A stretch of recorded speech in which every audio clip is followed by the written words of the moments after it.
రాష్ట్ర రాజకీయాల్లో మరోసారి మాటల యుద్ధం ముదురుతోంది. ప్రశాంత వాతావరణాన్ని దెబ్బతీసి మత విద్వేషాలు రెచ్చగొట్టి సమాజంలో అలజడి సృష్టించడం ద్వారా కూటమి ప్రభుత్వాన్ని బలహీనపరిచే కుట్రలు జరుగుతున్నాయని బీజేపీ రాష్ట్ర అధ్యక్షుడు పివిఎన్ మాధవ్ తీవ్ర ఆరోపణలు చేశారు. ఉగ్రవాదాన్ని ప్రోత్సహించే శక్తులపై నిఘా సంస్థలు ఇప్పటికే దృష్టి సారించాయని, చట్టాన్ని అతిక్రమించి హద్దులు దాటే వారిపై కఠిన చర్యలు తప్పవని హెచ్చరించారు.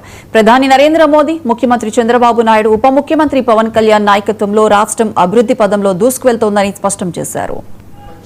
అతిపెద్ద పార్టీగా ఆవిష్కరించబడి అలాగే దేశంలో 21 రాష్ట్రాల్లో మనం పరిపాలన కొనసాగిస్తూ 21 రాష్ట్రాల్లో కూడా మన పార్టీ సంబంధించిన అనేక రకాల విషయాలు చూస్తూ ప్రపంచం వీస్తుపోయే విధంగా అనేక కార్యక్రమాలు చేస్తూ అందరితో కూడా మన నేత నరేంద్ర మోడీ గారు ఏ విధంగా కొనియాడబడుతున్నాడో చూసి మనందరం కూడా సగర్వంగా ఆ యొక్క ఆలోచనతో ముందుకెళ్తున్నాం.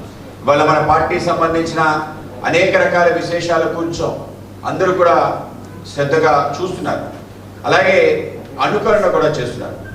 మిగతా అనేక రకాల రీజనల్ పార్టీస్ సహా నేషనల్ పార్టీస్ కూడా భారతీయ జనతా పార్టీ చేస్తున్న కార్యక్రమాలు ఏంటి, ఏ విధంగా చేస్తున్నారు అనే విషయాన్ని అందరూ కూడా అర్థం చేసుకోవటం, ఆ విధంగానే అనుసరించి ముందుకెళ్ళటం, దీని ద్వారా వెళ్తేనే మనం అధికారంలోకి రావటం కానీ పార్టీ కూడా ఆ విధంగా విస్తరిస్తుందని భావన అందరిలో కూడా నెలకొంది. మన బద్ద వ్యతిరేకులు కూడా మనని ఆ విధంగానే స్వీకరించి తీసుకెళ్తున్న తీరు మనందరం చూస్తున్నాం.